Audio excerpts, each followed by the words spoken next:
number 1, 155-pound warbow versus Legionnaire armor. Body tip from 25 yards.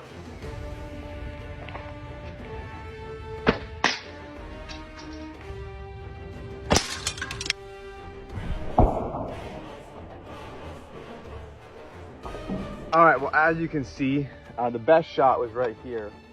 It went through quite a bit, but it actually got stopped on the padded gambersome underneath. So I feel like it would probably knock the wind out of you, maybe give you a little trouble, but it would stop you from getting killed.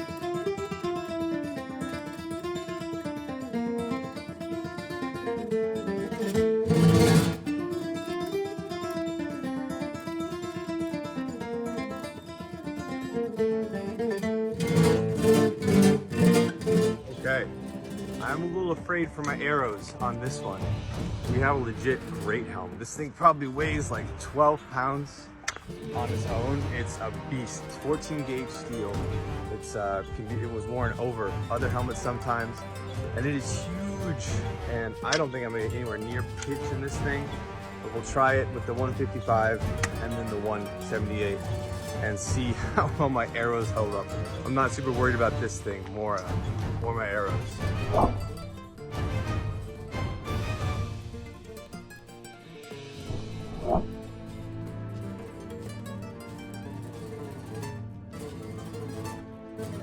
Well, I'm not gonna lie, that one actually surprised me. Obviously, it'd still be alive, but it put a pretty good, I was shocked. Here, let me show you.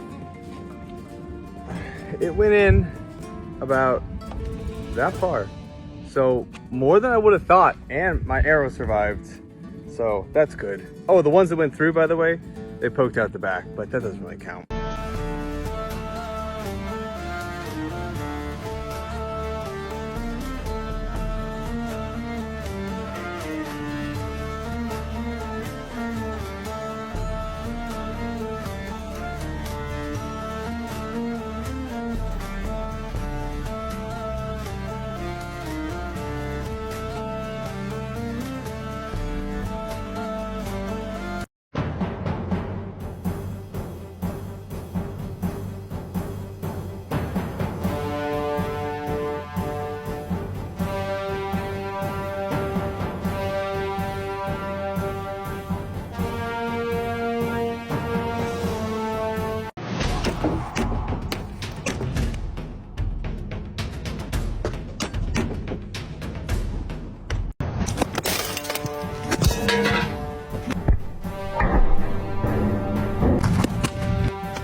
Underappreciated weapons of history 101. The sling. Marcus just did a video on this and I've used it quite a bit in my channel.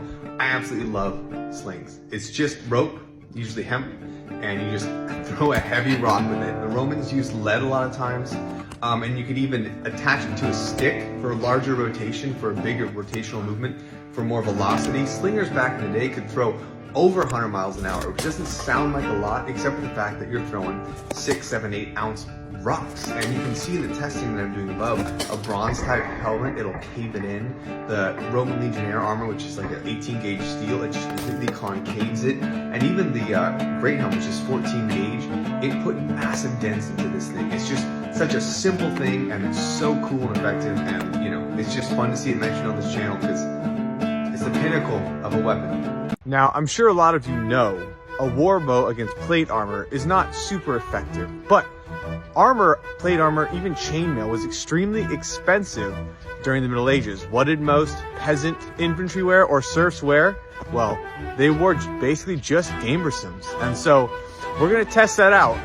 We probably know what's gonna happen. Should be fun. I have my little dummy here who's gonna wear it. We're gonna call him Boromir. And so I'm gonna just ping this out from 20, 40 yards, see how we do. And I just kind of want to see, you know, what it does against it. Honestly, I just want to shoot something. So I think it should be fun. Archers, draw. Hold. Hold. Hold.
at the helmets.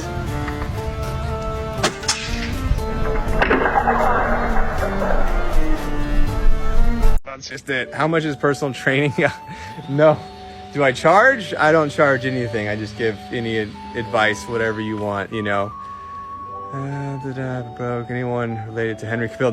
No, unfortunately. No, the bow doesn't weigh 150 pounds. That's the draw of the bow. So I was kind of explaining it just a second ago. So the draw of the long bow is how much tension it takes to pull it back. So from here, you get different, progressively harder tension as you go. So like, let's say it's 10 pounds here, 15 pounds, 20, up to 150. So it's actually the pullback and draw of the bow that's what it is at the end of the day. So that's how the draw weight is determined. Religious, I like to try and instill the best family values that I have.